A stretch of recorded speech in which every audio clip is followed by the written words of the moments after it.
Shaburrux presenta Ecos de Terror.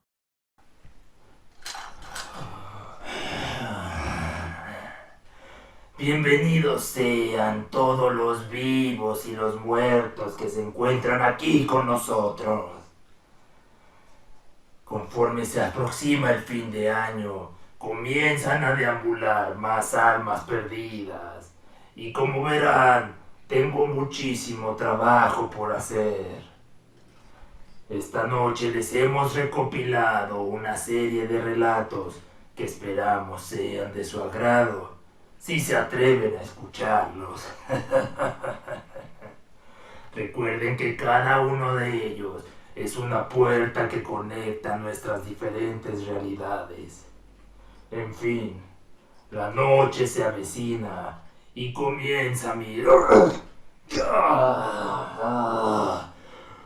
¿Cómo se atreven a intentar escapar e interrumpirme? Lo pagarán.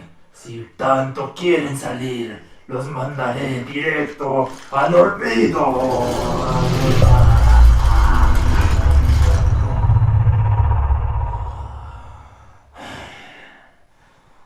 La noche ha comenzado y mi guardia ya está en curso. Esto es Ecos de Terror.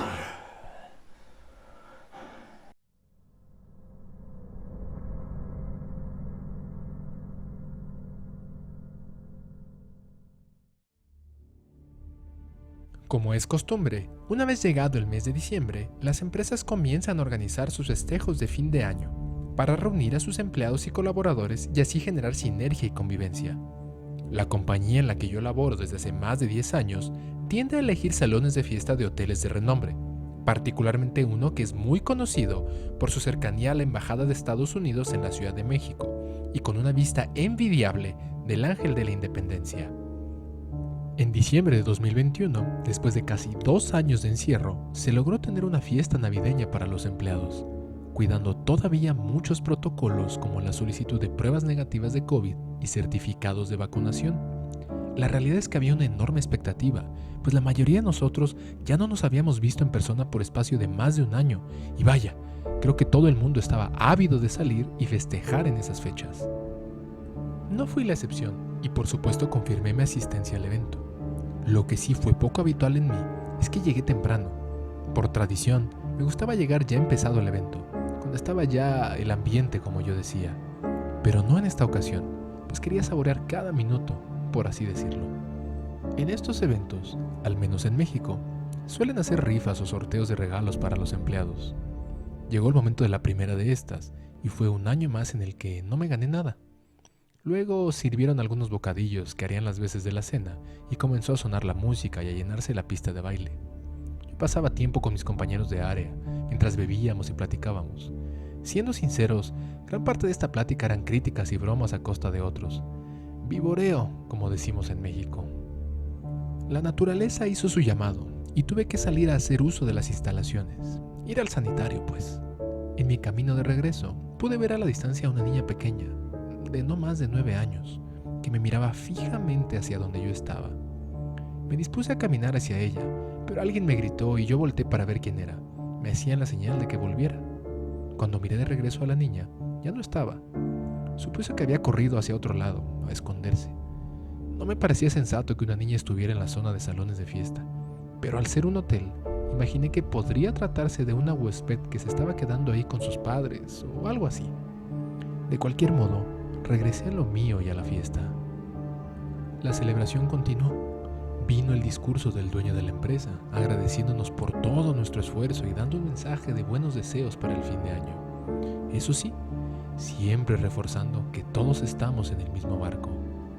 Mis amigos y yo bromeamos de que, en efecto, en el mismo barco, pero unos íbamos remando y otros iban tomando el sol en la cubierta. Saqué a bailar a algunas de mis compañeras de trabajo y bueno, la fiesta seguía.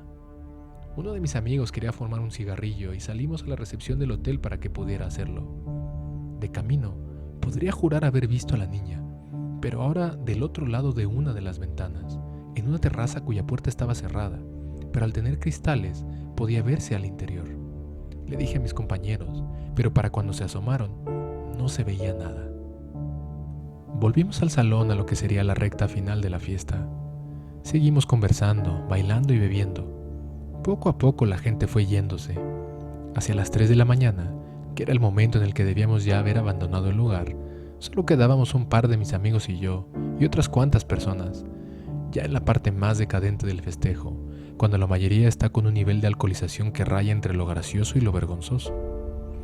Decidimos que era buena idea ir por unos tacos, otra parte clásica de estas reuniones de la empresa, y se empezó a organizar el éxodo de los que aún quedábamos para ir por nuestros autos en camino hacia los tacos. La responsable de la fiesta, que afortunadamente se mantenía sobria para finiquitar el proceso con el hotel, me pidió que la esperara para salir. Mis amigos adelantaron y una vez que cerraron el salón, tuve que pasar nuevamente a una escala técnica. Sí, otra vez al sanitario. Desde que entré, sentí el aire muy frío. Ya no había nadie, ni el encargado del hotel que está en el baño pasándote las toallas para secarte. Me apresuré y mientras me lavaba las manos, sentí una mirada pesada. Y sí, a mi izquierda y mirándome, estaba la misma niña que había visto horas antes. Solo que a esta distancia, 1 metro cuando mucho, era absolutamente aterradora. Grité y me caí, golpeándome la cadera y la cabeza. Como pude me arrastré hasta salir del sanitario. Mi compañera, la responsable de la fiesta, me estaba esperando y cuando escuchó el grito se acercó y al verme salir arrastrándome, se preocupó. Le expliqué lo que había visto y contactamos a seguridad del hotel, que ingresaron para revisar y no encontraron nada. Por supuesto, me convertí en la comidilla de la gente de la oficina. Las burlas no se hicieron esperar y hasta la fecha me cargan un poco la mano con esto. Para mí, es claro lo que vi, así como está claro que, si la fiesta de este año es ahí, pueden contar con que no asistiré.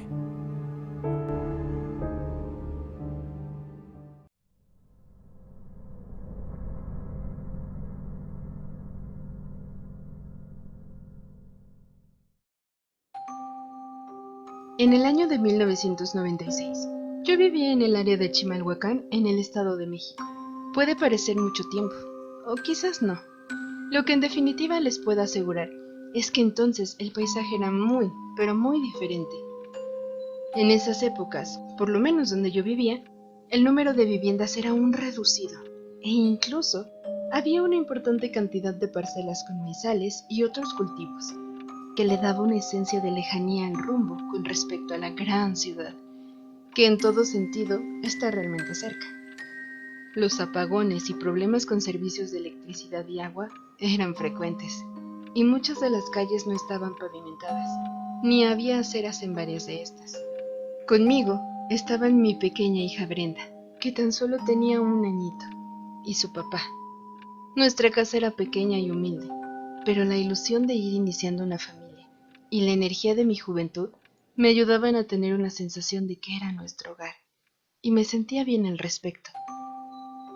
Una tarde, poco antes de que oscureciera, pude ver caminando por las cercanías a una mujer que llevaba 3 grandes perros de color blanco muy llamativo.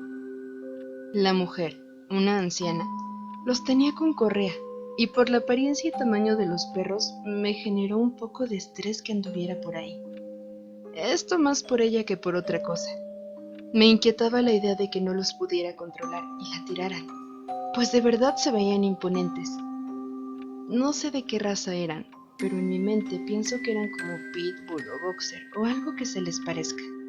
Después de un rato de andar circulando por ahí, la mujer se acercó a mi casa y viéndome por la ventana me habló.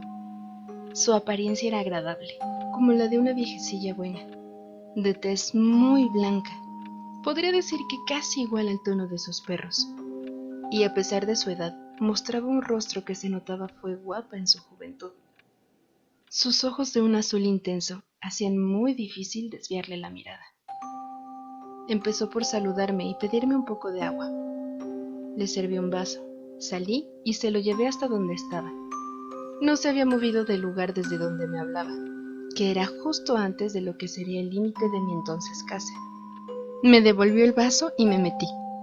Me volvió a hablar y en esta ocasión me dijo que ella venía de muy, muy lejos, que estaba buscando a alguien, pero no lo encontró. y que con la noche a punto de caer necesitaba dónde quedarse, y me pidió el favor de darle asilo, aunque sea en el piso, me dijo. Le dije que me esperara un momento, y consulté con el papá de mi hija. La verdad es que la anciana no me inspiraba desconfianza, todo lo contrario, me daba un poco de ternura, y me preocupaba que regresase sola. Él accedió, y acordamos decirle que ella podría entrar y le daríamos unas cobijas y podría quedarse ahí. Sin embargo, los perros tendrían que pasar la noche fuera. Teníamos un pequeño cobertizo en donde podrían guarecerse y les pondríamos agua. Mi temor principal era que con mi hija pequeña en casa, los perros le hicieran algún daño, morderla o incluso comérsela. Ahora salimos el papá de mi hija y yo y le extendimos la invitación con la condición antes mencionada. La anciana se rehusó diciendo que no podía separarse de sus perros e insistiendo que la dejásemos pasar con ellos a pasar la noche. Eso me hizo desconfiar un poco y el halo de ternura que antes sentía se convirtió en alerta. ¿Por qué presionar en una situación así cuando de por sí ya era una gran cortesía la que le estábamos extendiendo? Sin embargo, le volvimos a extender la oferta, la cual, con molestia, rechazó. Volvimos al interior de la casa, y el papá de mi hija, sintiendo la misma desconfianza que yo, salió casi de inmediato nuevamente y subió al techo de la vivienda, aprovechando que desde ahí la visibilidad le permitiría identificar hacia dónde había tomado ruta la anciana, y así asegurarse de que se alejaba de nosotros. Salí yo un momento después para preguntarle. Lo que sucedió aquí solo ayudó para alimentar nuestro temor. No había señales de la anciana por ningún lado. Era literalmente imposible que hubiese caminado hacia cualquiera de las calles con una velocidad tal que ni ella ni sus perros estuvieran en una línea de visión desde el techo de la casa. La otra alternativa es que hubiera intentado cruzar por un pequeño maizal que estaba al lado de nuestra casa. Pero eso solo la haría avanzar más lento y habría sido más fácil verla desde esa posición. Esa noche, decidimos tomar precauciones adicionales y pusimos algunos mecates en las puertas para estar tranquilos de que nadie entraría. A la mañana siguiente, yo busqué a las vecinas de la calle y les pregunté si habían visto a la anciana o a los perros, pero nadie parecía haberla notado la tarde anterior, lo cual era muy raro, pues se enteraban de todo y algo así de llamativo no habría pasado desapercibido. A partir de ese episodio, comenzaron a suceder cosas muy raras en mi casa. Aparecían rasguños en los muros, como si animales salvajes se afilaran las uñas en estos. Se escuchaban ruidos en el interior de la casa, como si alguien caminara arrastrando sus pasos, pero con un tono peculiar, como si tuviesen bolsas de plástico amarradas en los zapatos. Tocaban la ventana a la medianoche sin que hubiese nadie, y en el techo podíamos escuchar como si alguien caminara. No mucho después, nos mudamos, por razones ajenas a esto, pero fue un alivio, en cualquier caso. Años después, al contarle esta historia a un grupo de amigas, una de ellas me dijo algo que no sé si creer, pero que me dejó con la duda desde entonces. Según ella, hay rituales de iniciación de brujas en las cuales son transformadas en perros, y es así como llegan a las cuevas o lugares donde se hace la última parte de la iniciación, la invocación del diablo a quien entregan su alma. Me dijo que hice bien, pues probablemente querían llevarse a mi hija como sacrificio. Esto yo no puedo confirmarlo, ni sé si hay algo de verdad. Creo que lo que me da más miedo ahora es que la mujer no me inspiró miedo, sino hasta que no la dejamos entrar con los perros. Antes parecía buena persona, hasta inspiraba ternura. Me pone a pensar que quizá es así como las brujas atraen a sus víctimas, con una apariencia inofensiva y fingiendo debilidad para recibir ayuda.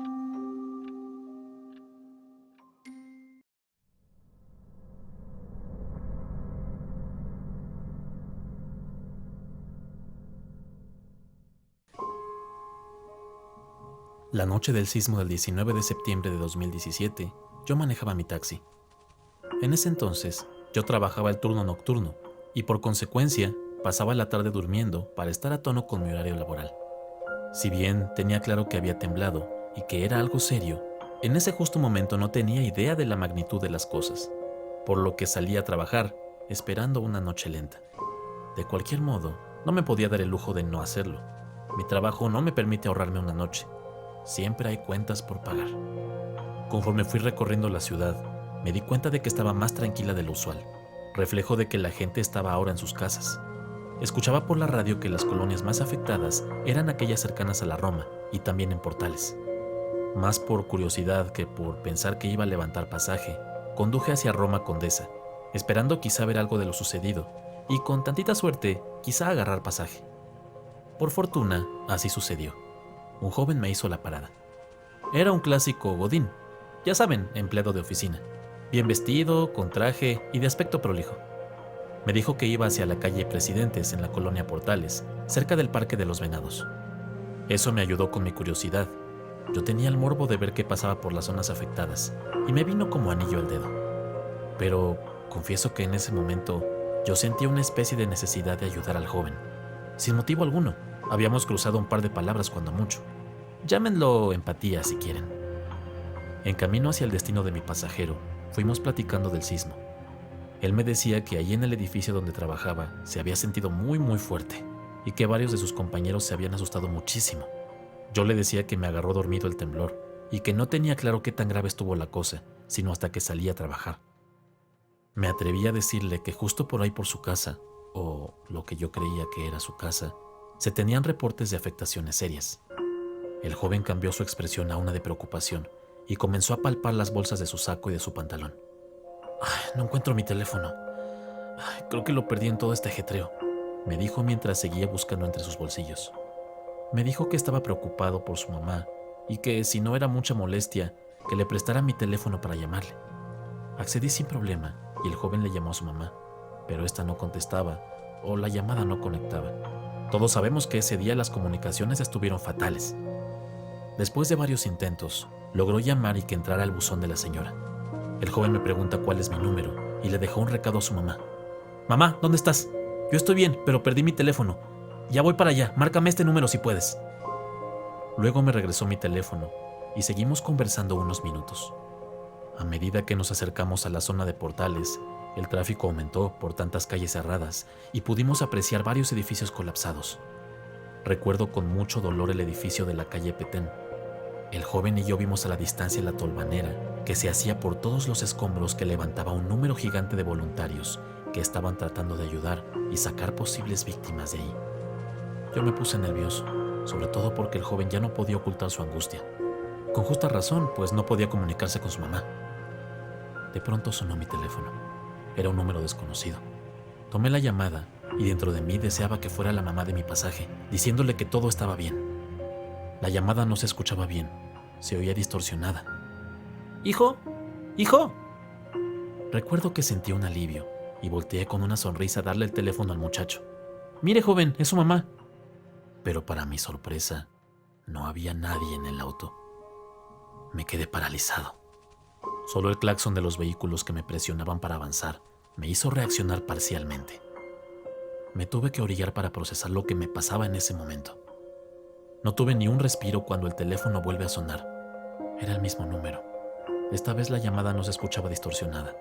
La voz de la mujer emitía unas palabras que no puedo olvidar, explicándome que no podía localizar a su hijo, que escuchó el mensaje que le dejó en el buzón de voz y que llamó de regreso porque estaba hundida en la angustia, pues el edificio donde trabajaba su hijo había colapsado en el sismo.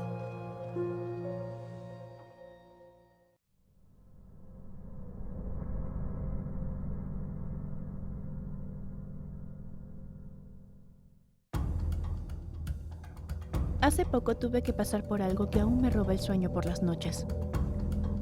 Debería haber sido algo sin consecuencias, incómodo cuando mucho, pero para nada en lo que se acabó convirtiendo. Me encontraba sola en mi departamento, mismo en el que he habitado por ya casi 4 años. Eran alrededor de las 7 de la noche y se escuchó un ruido muy fuerte que nos alertó a muchos vecinos. Inmediatamente después, se fue la luz, es decir, se interrumpió el servicio de energía eléctrica. En realidad, solo recordaba un episodio menor hace unos 3 años, por ahí del 2019, por lo que sí fue algo que alteró el orden habitual de nuestra tarde-noche. Tan pronto se fue la luz, yo salí de mi departamento sosteniendo mi teléfono móvil en la mano y usando su linterna para iluminarme mientras me dirigía a la entrada principal del edificio. Cuando salgo al pasillo del edificio normalmente no cierro la puerta de mi departamento. A lo mucho la emparejo y esta ocasión no fue diferente. Lo que comentaban los vecinos que llegaron antes que yo a la entrada del edificio era que un transformador había estallado y que habían salido unos chispazos. Me quedé ahí un momento y tan pronto supe que estaban haciendo el reporte para que vinieran a hacer la reparación, decidí regresar a mi departamento. Entré a este y cerré la puerta. Puse el seguro por si las dudas, pues me entró una sensación de temor de que alguien podría aprovechar la oscuridad para entrar al edificio y quizá robar o hacer alguna fechoría. Mientras esperaba que se restableciera el servicio, me fui a mi recámara y encendí una vela. Afortunadamente, siempre tengo velas. Como resultado de que en la casa en que crecí se iba mucho la luz y mantuve la costumbre de tener otros medios de iluminación ante estas eventualidades. Ese día resultó útil. Escuchaba algo de música usando mi teléfono cuando me percaté que fuera de mi habitación se escuchaban unos pasos acelerados. Esto me pareció poco habitual, y con candelabro en mano salí a revisar de dónde provenía ese ruido. No pude ver a nadie. Volví a mi habitación y pasados unos minutos igualmente escuché los pasos, pero ahora también cómo golpeaban la alacena y cómo caían algunos platos y vasos en la cocina. Esto era demasiado para mí. Tomé mi teléfono y salí corriendo de mi departamento. Escribí en un grupo de WhatsApp que tenemos los vecinos, además de tocar en la puerta de uno de ellos pidiendo auxilio. El servicio eléctrico aún no se restablecía, por lo que nadie tenía internet en su domicilio y la señal de datos en el edificio es muy mala, lo que significa que no todos verían mi mensaje. Afortunadamente, el vecino a quien le toqué la puerta salió a apoyarme y lo acompañó otro chico que sí había recibido mi mensaje. Los tres fuimos a mi departamento y con linternas y la iluminación que pudimos revisamos cada rincón buscando señales de algún animal o algo que estuviera ahí. Nuevamente, nada. Les pedí que me hicieran compañía hasta que volviera el servicio. Aceptaron. Cerca de las 10:40 p.m., los técnicos terminaron la reparación y el servicio de energía se restableció. Mis vecinos se retiraron a sus respectivos departamentos y yo me quedé sola. Intranquila, pero al menos con el consuelo de que podía tener las luces encendidas. Así las dejé. No pude dormir bien, pues estaba segura de seguir escuchando los pasos y cómo rasgaban en los muebles de madera. La mañana del siguiente día transcurrió sin eventualidad, lo que me dejó más tranquila por lo menos temporalmente. Por la tarde, después de ir a hacer ejercicio, regresé a casa y tomé un baño. Estaba oscureciendo, temprano como en estas épocas, y mientras yo estaba en la regadera pude escuchar cómo caían objetos en mi recámara. Al terminar de ducharme y entrar en mi habitación, toda mi ropa y mis zapatos estaban arrojados por doquier. Los pasos se escuchaban nuevamente, acompañados de una voz que refunfuñaba con palabras que no lograba entender, como dichas entre dientes. Estaba desesperada y no sabía qué hacer. Y tras armarme de valor y revisar de nuevo que no había nada, en mi mente, aferrándome a la lógica, seguía pensando que era una rata o un animal y casi por instinto decidí abrir las persianas y las ventanas, como dándole una oportunidad de escapar. Después de abrirlas, pude escuchar cómo los pasitos se dirigían hacia la ventana de la sala, a la cual me dirigí sin pensarlo dos veces. Ahí pude ver una silueta, pequeña, contrahecha, que me lanzó una mirada de enojo por un momento antes de brincar por la ventana y desaparecer en la oscuridad. Estaba perpleja, pero reaccioné rápidamente y fui a cerrar todas las ventanas, esperando que eso impidiese que volviera a entrar. No sabía con claridad qué había pasado. Imaginaba que esa cosa se metió cuando sucedió el apagón y que quedó de alguna manera atrapada hasta que le di la alternativa de irse. Días después, estuve platicando con una de las vecinas que vive justo en los departamentos de la fachada del edificio, que tienen visibilidad a la calle y justo frente al transformador que se dañó. Me contaba lo asustada que había quedado por el sonido tan fuerte y la abundante cantidad de chispas que emergían del transformador.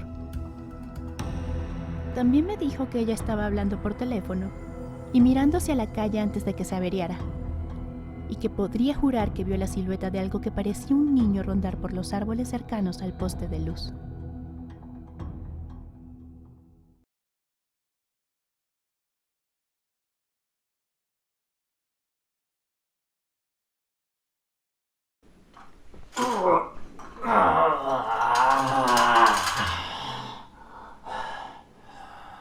Necesitaré de todo mi poder para controlar a estas almas que desean escapar. Es un flujo mayor al usual. Pero no teman. Mientras yo esté aquí, ninguna lo logrará. Mientras tanto, apártense de mi camino.